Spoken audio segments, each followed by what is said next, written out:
భారతీ కంపెనీపై ఉద్యోగులు తిరుగుబాటు చేస్తున్నారు అంటూ ఒక వార్త ఇప్పుడు సోషల్ మీడియాని షేక్ చేస్తున్నటువంటి నేపథ్యంలో అసలు భారతీ కంపెనీలో ఉద్యోగుల తిరుగుబాటు దేనికి సంకేతాలను ఇస్తోంది, ఎందుకు వాళ్ళు తిరుగుబాటు చేయాల్సి వచ్చింది అనే అంశాలకు సంబంధించి మనం విశ్లేషణ చేసుకునేటువంటి ప్రయత్నం చేద్దాం. ప్రస్తుతం మనతో పాటు ఉన్నారు ప్రముఖ రాజకీయ విశ్లేషకులు జగదేవ్ గారు. ఆయనతో మాట్లాడదాం. జగదేవ్ గారు, హాయ్ అండి. హలో అండి. భారతీ కంపెనీ మీద ఉద్యోగులు తిరుగుబాటు చేస్తున్నారు అంటూ ఒక వార్త ఇప్పుడు సోషల్ మీడియాలో చక్కర్లు కొడుతూ ఉంది. ఏంటి అసలు ఆ ఉద్యోగులు తిరుగుబాటు చేయడానికి కారణం ఏంటి, దేనికి సంకేతంగా చూడొచ్చు? భారతీయ సిమెంట్స్ సంబంధించి ఈ ఎలిగేషన్స్ కడప పరిసర ప్రాంతాల్లో ఎప్పటి నుంచో ఉన్నాయి. అంటే సర్వసాధారణంగా పొల్యూషన్ బాగా ప్రొడ్యూస్ చేసే వాటికి కంపెనీల మీద స్థానికంగా ఉండే ప్రజలు తిరుగుబాటు చేయడం అనేది సహజం. దానికి కూడా కంపెనీలు స్థానిక ప్రజలకి తాయిలాలు ఇవ్వడం, బాబు మీ ఇంటికి ఒకరికి ఉద్యోగం ఇస్తాం మా అదే కంపెనీలోన అని చెప్పి మీకు కావాలంటే మీ గ్రామానికి అవసరమైనవి ఏవైనా రోడ్లు ఇస్తాము, నీళ్ళ ట్యాంక్ కట్టిస్తాము, ఇట్లాంటివి చేస్తూ ఉంటారు. ఇవి జనరల్గా ఎక్కువగా పొల్యూషన్ క్రియేట్ చేసే అంశాల దగ్గర ఎక్కువ ఇది వస్తుంటాయి. అయితే కడపలో ఎప్పటి నుంచో ఉంది. ఎప్పుడైతే ఎలక్షన్ కోడ్ అమల్లోకి వచ్చిందో ఒక్కొక్కరుగా బయటికి వచ్చి ఈ సిమెంట్స్ సంబంధించి, భారతీయ సిమెంట్ సంబంధించి రోడ్డు ఎక్కడం, ఎలుగెత్తి గొంతెత్తి అడగడం, దాని మీద యాంటీగా మాట్లాడడం స్టార్ట్ చేశారు.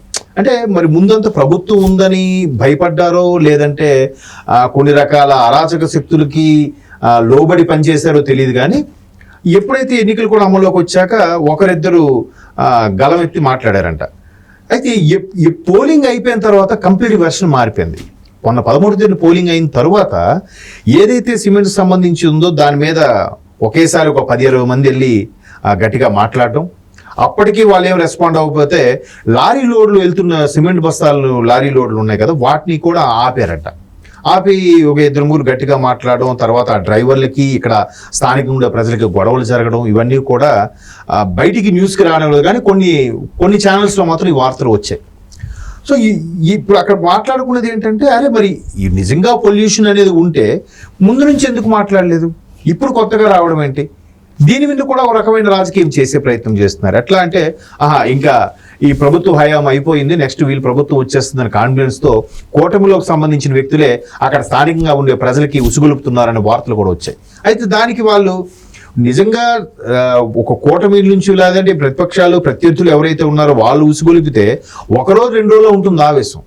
రోజువారీ వాళ్ళకి ఎక్కడికి వెళ్తే అక్కడ పొల్యూషన్కి అటాక్ చేయడం, లారీలను ఆపేయడం, అక్కడ లోపలికి కార్మికులు వెళ్తారు కదా పనిలో షిఫ్ట్లు వైజ్గా వెళ్ళే వాళ్ళు కూడా వీళ్ళు కొంతమంది నివారించడం, కొంతమంది సడన్గా ఆగిపోయి మాకు ఇబ్బందిగా ఉంది వద్దు అని చెప్పడం, ఇట్లా రకరకాలు జరుగుతుంది. జనరల్గా ఎలా ఉంటుందంటే సిమెంట్స్ కానీ ఫార్మాకి సంబంధించిన కానీ పొల్యూషన్స్ ఎక్కువగా ప్రొడ్యూస్ అయినప్పుడు ఏం చేస్తారంటే, నేను ఉత్తరాంధ్రలో కూడా కొన్ని కంపెనీల విషయంలో చూశాను, వాళ్ళు మలినాలన్నీ కూడా సముద్రంలోకి పంపించే ప్రయత్నం చేస్తుంటాయి ఫార్మా కంపెనీలు. చేసినప్పుడు ఏం చేస్తారంటే ఆ బీచ్లో సముద్రం ఒడ్డున్న కొన్ని గ్రామాలు చేపల వేట మీద ఆధారపడి బతుకుతుంటాయి.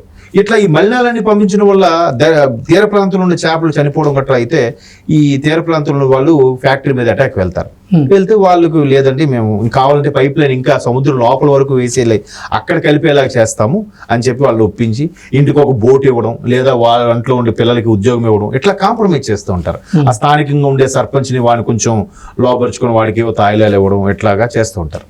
సో ఇక్కడ కూడా గతంలో అలా చేశారు కానీ కొంతమంది ఒక పార్టీకి చెందిన వ్యక్తే అక్కడ స్థానికంగా లీడర్గా ఉండడం, వాళ్ళు నోటికి తాయిలాలు ఇచ్చేసి నోరు మూయించారు తప్ప ప్రజలందరి విషయంలో పట్టించుకోలేదు. వాళ్ళకి ఎప్పుడైతే నోరు మూయించారో మిగతా వాళ్ళందరూ అడగలేదు. ఎప్పుడైతే ఇంకా ఎలక్షన్ కోడ్ అమల్లో ఉంది, ప్రజలందరూ కూడా ఎట్లా ఉన్నారో ఒక్కొక్కడిగా ధైర్యం కూడగొట్టుకొని ఫైట్ చేయడం స్టార్ట్ చేశారంట. అంటే జనరల్గా సిమెంట్ ఫ్యాక్టరీ మీరు అబ్జర్వ్ చేయండి, బీభత్సమైన పొల్యూషన్, డస్ట్ లేస్తూ ఉంటుంది. అవి ఎలా అంటే ఊరు పొలిమేరలో ఎక్కడో దూరంగా పెడతారు. ఇప్పుడు ఎలా అయిపోయింది, ప్రతి దగ్గర కూడా రియల్ ఎస్టేట్ అవి ఇవి ఎక్కువ అవడం, ప్రజలకు కూడా ప్రతిదీ ఊరు విస్తరించడం వల్ల అక్కడ వరకు ఆ పొలిమేరల వరకు వెళ్ళిపోయి ఫ్యాక్టరీ అంచుల వరకు ఆ ఫ్యాక్టరీ గోడలతో ఆనుకొని హౌసులు కట్టుకోవడం వల్ల వాళ్ళకి పొల్యూషన్ ఇబ్బంది అయినప్పుడు పొల్యూషన్ బోర్డు కూడా చెప్తుంది, మీరు ఎంత పరిధి దాటి పొల్యూషన్ ఎక్కువ అవుతుందంటే మీరు ఇక్కడ క్లోజ్ చేసేసి అక్కడ అవుట్కట్స్లో వేరే దగ్గర మళ్ళీ ప్లేస్ ఇప్పిస్తాం, అక్కడ కట్టుకోండి అని చెప్తారు. మళ్ళీ కట్టుకోవాలంటే ఇదంతా ఎస్టాబ్లిష్ చేయాలి అని చెప్పి కంపెనీ ఏం చేస్తుంది, మళ్ళీ దీనికి ఇంకెంత పెట్టుబడి పెట్టాలా అని చెప్పి దీన్ని నడిపించేస్తుంది. ఎవరో ఒకరికి ఎంతో 2-3 లక్షల్లో నోరు మూయించేస్తే మళ్ళీ పెట్టుబడి అంతా పెట్టక్కర్లేదుగా. అలా అని, ఎందుకంటే మీరు బాగా అబ్జర్వ్ చేస్తే 2020 వరకు బీఆర్ఎస్ ప్రభుత్వం ఫస్ట్ టైం వచ్చినప్పుడు తెలంగాణలో ఈ ఉప్పల పరిసరాల్లో ఉండే కొన్ని రకాల ఫార్మా కంపెనీలకి టైం ఇచ్చింది, డెడ్లైన్.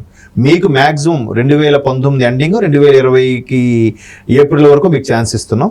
ఇప్పుడు ఇది చుట్టూ రెసిడెన్షియల్ అయిపోయింది కాబట్టి పొల్యూషన్ ఇబ్బంది పడుతుంది, స్థానిక ప్రజలు ఇబ్బంది పడతారు కాబట్టి మీకు బాచుపల్లి తర్వాత అవుట్కట్స్లో మీకు ప్లేస్ ఇస్తాం, కాబట్టి అక్కడ కొట్టుకోండి అంటే కొన్ని కంపెనీలు 2019 వరకు నడిచాయి, కొన్ని వీళ్ళు చెప్పిన వెంటనే ఖాళీ చేసి అక్కడికి వెళ్ళిపోయి. అప్పుడు ప్రభుత్వం వాళ్ళకి ప్లేస్ కూడా అలాట్ చేస్తుంది. సో అట్లా చేసి మార్పు చేసుకుంటే అవుతుంది. కానీ కంపెనీలు వాళ్ళు ఏం చేస్తారంటే మళ్ళీ దానికి మీరు బీభత్సమైన పెట్టుబడి పెట్టాలి, మళ్ళీ రియాక్టర్లు ఇవన్నీ పెట్టాలి అని అంటే ఎస్టాబ్లిష్మెంట్ చాలా కొన్ని కోట్లు ఖర్చు అవుతుంది. సర్లే ఎందుకు మెల్లగా నడిపించేద్దాం, ఎవడైనా ఇష్యూ వస్తే చూద్దాంలే. ఎందుకంటే పొల్యూషన్ బోర్డు వస్తే అధికారులకు నోరు ముంచేస్తారు, లేదంటే ఇంకెవరైనా ఇస్తే స్థానికంగా ఉన్న వాళ్ళకి నోరు ముంచేస్తారు. ఇలా ముంచేసి నడిపించేస్తే అయిపోతుంది కదా, మళ్ళీ ఎస్టాబ్లిష్ చేయడానికి మళ్ళీ కోట్లు ఖర్చు పెట్టక్కర్లేదు కదా. ఆ ఉద్దేశం నడిపించినప్పుడు ఒక్కసారిగా ప్రజల్లో నుంచే తిరుగుబాటు స్టార్ట్ అయితే కనుక ఇట్లాంటి ఆపడం ఎవరి వల్ల కాదు. బట్ ఇది ఆల్రెడీ పోలింగ్ పోలింగ్ అయిపోయిన 2 రోజులకు ఇప్పుడు ఇష్యూ బాగా వచ్చింది. వాళ్ళు సరుకులు లారీలు ఆపడము, ఫ్యాక్టరీలోకి ఎంప్లాయీస్ని పంపించకుండా నివారించడం, కొంతమంది సడన్గా రిజైన్ చేయడం కూడా చేశారు. ఇంకొంతమంది దాని మీద ఆధారపడిన వాళ్ళు అరే మరి ఉన్నీరా బాబు ఏదో ఏం చేస్తాం, ఈ ఫ్యాక్టరీ ఇంకో దగ్గర మార్చే వరకైనా ఇక్కడ చేద్దాము, తర్వాత అక్కడికి వెళ్ళిపోయిన పని చేద్దాం అన్నట్టుగా నడుస్తుంది. మొత్తం మీద స్థానిక ప్రజలకి ఆ రెగ్యులేషన్ థాట్స్ రావడానికి కూడా ప్రభుత్వం రేపు మారుతాదా అనే సందేహాలు అయితే వస్తున్నాయి. 4వ తేదీ కనుక ప్రభుత్వం మార్పిడి గనక జరిగితే ఆంధ్రప్రదేశ్లో ఆ తర్వాత ఈ కంపెనీ పరిస్థితి ఏంటి అంటే ఏం చెప్తారు? అయితే ఆ ప్లేస్లో క్లోజ్ చేసుకోవాలి, తప్పదు. వేరే ప్లేస్కి ఎక్కడ షిఫ్ట్ చేసుకుంటారు. లేదు ఇంకా తీవ్ర స్థాయిలో ఇప్పుడు కక్ష సాధింపు చర్యలుగా కూడా రేపు వచ్చే ప్రభుత్వం కూడా అదే కక్ష సాధింపు చర్యలుగా కానీ ప్రవర్తించినట్లయితే మాత్రం ఫ్యాక్టరీ కంప్లీట్ లాక్డౌన్ అయిపోయే ఛాన్సెస్ కూడా ఉన్నాయి. లేకపోలేదు, ఎందుకంటే ఎట్లా అయిపోయిందంటే మేము కాముగా ఉన్నాం, మమ్మల్ని బాగా విసిగించారు. ఇప్పుడు మొన్న పోలింగ్ తర్వాత ఎందుకు అన్ని గొడవలు అయ్యాయి?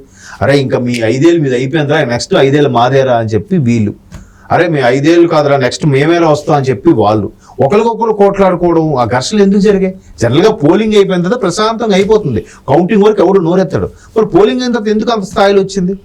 అలాగే ఇప్పుడు ఆ ఫ్యాక్టరీ విషయంలో కూడా పోలింగ్ అయిన తర్వాతనే ఇష్యూ పెద్దదయ్యింది. అంటే ఒక్కొక్కరు ధైర్యం కూడగట్టుకొని ఇంక లేదులే ప్రభుత్వం ఏం లేదు మనం చూసుకుందాంలే, ఈ బాధలు ఎవడు పడతాడు, ఈ పొల్యూషన్ వల్ల రకరకాల జబ్బులు వస్తున్నాయి మనకి, చాలా ఎక్కువ మంది ఆస్మా లాంటివి సమస్యలు అక్కడ ఎక్కువ ప్రాబ్లమ్స్ వస్తున్నాయంట కడప సరౌండింగ్స్లో, ఆ ఫ్యాక్టరీ సరౌండింగ్స్ సంబంధించి. సో వాళ్ళందరూ కూడా ఎన్నాళ్ళు భరిస్తారు, ఇంకా లాభం లేదని చెప్పి ప్రజల నుంచి వచ్చిన రెవల్యూషన్ కాబట్టి మీరు ఎన్నట్టు రేపు కొత్త గవర్నమెంట్ వస్తే ఫ్యాక్టరీ లాక్డౌన్ అయినా కూడా ఆశ్చర్యపడక్కర్లేదు. ఓకే, ఇప్పటికే ఓటమి భయంలో ఉన్నటువంటి జగన్మోహన్ రెడ్డి కుటుంబాన్ని ఈ ఫ్యాక్టరీ అంశం కూడా మరింత భయపెడుతుంది అంటూ కొన్ని వార్తలు వస్తున్నాయి. అంటే నేను ఇంకో కొద్దిగా విన్నది ఏంటంటే చాలా వరకు సెటిల్ చేసుకున్నారు అన్నట్టుగా అనుకుంటున్నారు. కానీ ఈ దేని పని దాని వ్యాపారమే, రాజకీయమే. చూద్దాం 4 తర్వాత ఏముంటుందో. ఓకే.